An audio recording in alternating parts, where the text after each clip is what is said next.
Welcome back, everybody. Thought it would be kind of cool to tell the origin story of the 1992 Dodge Ramcharger. We call this one Rammy for short. Thought it would be neat to kind of tell how I came across it, the things I had to do to get it going again, things I've done along the way, where it's at, and maybe some of the future plans. Hope you enjoy the video. So the story pretty much starts with a Civic that I had for sale, and as a joke I put that the only trades I would accept would be for a white four-wheel drive Magnum powered Dodge Ramcharger, knowing that very rare around here for anyone to have one. It would be almost impossible that anyone would ever come up with that. Well, lo and behold, a friend of mine lives over in Paducah, calls me and says, "Hey, this guy's not going to trade you for that Civic you got, but he does have a white Ramcharger for sale." Come to find out, it was a mechanic shop that had worked on it for a guy, had gotten a title for it, was moving the shop, and needed to sell this vehicle and get it out of the way. I wound up going over, and this is what I find. This old Ramcharger sitting under the framework of an old shed. Bought the vehicle, loaded it on the trailer, drug it home in the middle of the night, and as soon as I got home, my daughter climbs right up in the driver's seat and says, "Oh yeah, I'll drive this one." So as I'm negotiating the deal to purchase the truck, I asked the guy that worked on it what was wrong with it.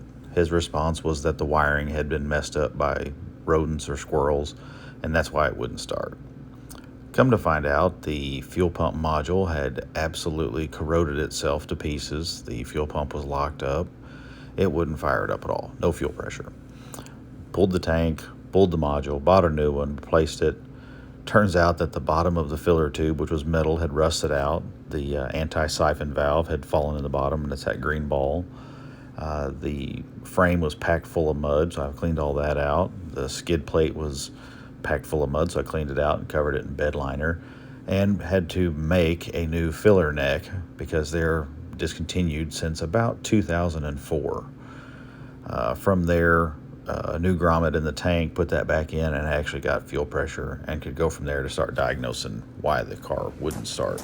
After several months of digging on the internet, learning how the system works, the EFI system, checking and rechecking and testing and swapping out a few pieces, running into discontinued parts, sending parts out that had to be remanufactured because there were no cores, waiting for that to happen. I finally got the vehicle to start. Turned out the crank sensor was probably the problem to begin with. After all that time, it sat at a guy's place for 3 years.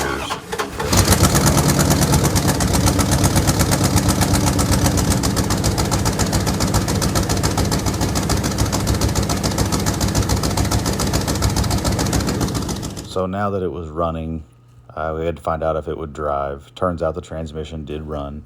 So I had to start doing a few things to make it look a little nicer. I did pull the trans pan, put a new gasket on, changed the fluid, painted some of the pieces in the grille, around the headlights and the inserts. The wiper linkage came apart on me one day while it was raining, so I pulled that out, painted all the arms, put new bushings, lubed them all up so that would work appropriately.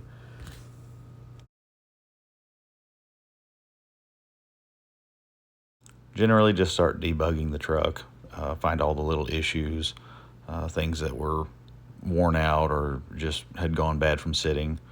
The vehicle had been sitting in the sun in one place, so the trim around the taillights was faded. Hit that with some satin black paint just to make them look a little nicer. The side moldings were looking pretty rough, so I pulled those off, which then showed some previous body work that had been done about 95% or so. If you look on that right rear quarter, they painted around the fender flare instead of painting the car and then putting the flare on. So I had a lot of glue to take off. And then one day it just didn't start again. Turns out the early Magnum motors are kind of finicky about the crank sensor you use, and that you should only put a Mopar brand sensor in. So swapped into the new Mopar sensor, truck fires right back up, and actually has been running just fine for the last several years. So since it was now running and driving pretty well, I decided that it needed a roof rack put on top of it, or a roof basket. So I cobbled up a steel framework that I could use to mount to the roof, I ran across this deal on a roof basket off of a 4Runner, added some lights here and there, set it up there, and kind of felt like a clown with a little tiny derby hat on top. It was just too small for the size of the Ramcharger. So that one got sold, and I think I've got plans for something else.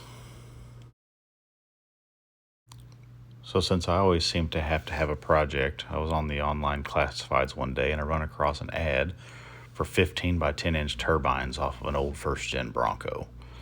Knowing that they're the same bolt pattern and that Ford wheels will fit on a Dodge, I go verify their 15 by 10s, buy them on the spot.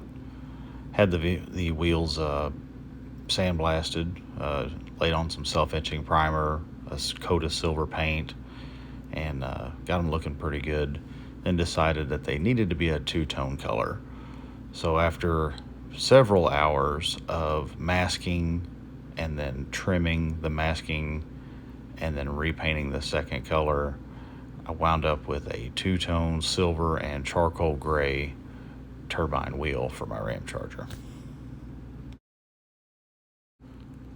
Overall, the build quality of the wheels in the 80s is not nearly what it is today, so you can see some imperfections in the casting and chips and nicks and things for several decades of being used. Overall, it turned out pretty good, especially since it was all done with rattle cans and done on the floor in my old shop. Fast forward a couple years, and that little girl that hopped in the driver's seat the first night I brought this thing home has now decided she needs to learn to drive. Gave her some tips and pointers, showed her how the controls were, and let her loose in the backyard. So there she is, starting to learn to drive. If you listen close and compare with the startup video, you can probably tell that I changed the exhaust. Got rid of the old dual outlet straight out the back glass pack setup that was all rotted and busted, and put a single 3-inch in and out muffler, replaced the catalytic converter, and put the single exit in the stock location.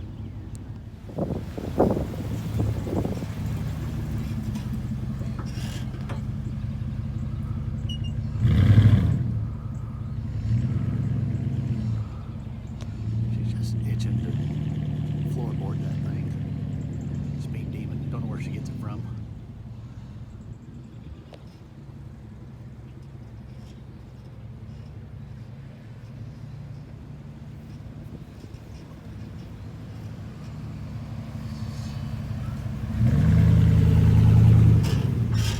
After several months of the freshly painted wheels just sitting around on the shop floor, decided it was time to replace the dry rotted and cracking BFG all-terrains that were on it when I bought it. Decided on the Rubitrek from Vulcan in a 33 1250 15 size. The wheels are of the style that require a shank style lug nut, and after finding a decent set of those, that's what I wound up with. While I liked the rig with the Outlaw wheels that came on it, the smooth style, I think that the two-tone paint job and turbines are a little more complex and look a little better on it. Maybe because they're fresh, I don't know. I still have the old Outlaws. In fact, I have 2 sets of those. So maybe someday I'll refinish a set of those and try those out as well. So that's kind of where that project is at for now. It has some rust to be repaired and obviously needs a paint job. I'm a little undecided on which direction to take this one from here. Really considered doing something like a overlanding / camping style, built-in drawer system, refrigerator mount, secondary battery, solar charging, things like that. I have a background in car audio, and I've really been kind of itching to do a big system in something. So comment below on what you'd rather see done with this one. Do we make it a camper overlander, or do we put a big stereo in it and see if we can flex the windows out of the side? Looking forward to see what you guys would rather see. Thanks for watching. Hope you enjoyed the video.